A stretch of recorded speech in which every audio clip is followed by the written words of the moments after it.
अकबर बीरबल की कहानी। उम्र बढ़ाने वाला पेड़। एक समय की बात है जब बादशाह अकबर का परचम पूरे विश्व में फैलने लगा था। उसी दौरान तुर्किस्तान के बादशाह को अकबर की बुद्धिमत्ता की परीक्षा लेने की सूझी।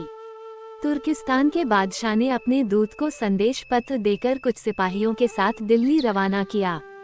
बादशाह ने पत्र में लिखा था, मुझे सुनने में आया है कि भारत में ऐसा पेड़ है जिसके पत्ते को खाकर इंसान की आयु बढ़ाने में मदद मिल सकती है। अगर यह बात सच है तो मेरे लिए उस पेड़ के कुछ पत्ते जरूर भेजें। जब अकबर ने उस पत्र को पढ़ा तो वह सोच में पड़ गए। इस चिंता से उबरने के लिए अकबर ने बीरबल का सहारा लिया। बीरबल की सलाह पर बादशाह अकबर ने तुर्किस्तान से आए सिपाहियों और दूत को कैद करने का आदेश दिया। सिपाही और दूत के कैदखाने में कई दिन बीत जाने के बाद अकबर और बीरबल एक दिन उनसे मिलने गए। अकबर और बीरबल को आते देखकर वो सोचने लगे कि उन्हें रिहाई मिल जाएगी, लेकिन ऐसा नहीं हुआ। बादशाह अकबर जब उनके पास पहुंचे तो उन्होंने दूत से कहा, जब तक इस किले की एक दो ईंट गिर नहीं जाती तब तक आप लोगों को आजाद नहीं करेंगे। ऐसा होने तक आप सभी के लिए यहाँ खाने पीने का पूरा इंतजाम किया जाएगा। इतना कहकर बादशाह अकबर और बीरबल वहां से चले गए। उनके जाने के बाद दूत और सिपाही कैद से निकलने के लिए उपाय सोचने लगे। जब कोई रास्ता नजर नहीं आया तो भगवान से प्रार्थना करने लगे। जल्द ही उनकी प्रार्थना रंग लाई और कुछ दिनों बाद अचानक तेज भूकंप आया और भूकंप के कारण किले का एक भाग टूटकर गिर गया।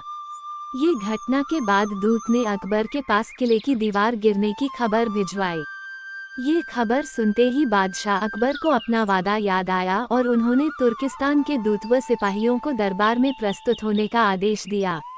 उनके दरबार में पहुंचते ही बादशाह अकबर बोले, अब तो आप सबको अपने बादशाह के द्वारा भेजे गए पत्र का उत्तर मिल गया होगा। अगर अब भी आपको समझ नहीं आया है तो मैं समझा देता हूँ। तुम सिर्फ 100 लोग हो और तुम्हारी आह सुनकर किले का एक हिस्सा गिर गया, तो सोचो जिस देश में हजारों लोगों पर अत्याचार होते हैं उस देश के बादशाह की आयु कैसे बढ़ेगी। लोगों की आह से उसका पतन तो निश्चित है। हमारे भारत देश में किसी गरीब पर अत्याचार नहीं होता, यही होता है आयुवर्धक वृक्ष। उसके कुछ दिन बाद बादशाह ने उन सभी को उनके देश भेज दिया है और रास्ते में होने वाले खर्चे के लिए कुछ पैसे भी दिए। दूत ने तुर्किस्तान पहुंचकर भारत में घटित सारी बात विस्तार से बादशाह को बताए।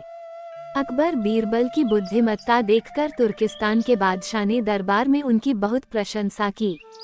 कहानी से सीख। इस कहानी से यह सीख मिलती है कि सभी के साथ प्रेम से रहना चाहिए और कमजोर पर अत्याचार नहीं करना चाहिए। साथ ही वही देश तरक्की करता है जहां प्रजा सुखी रहती है।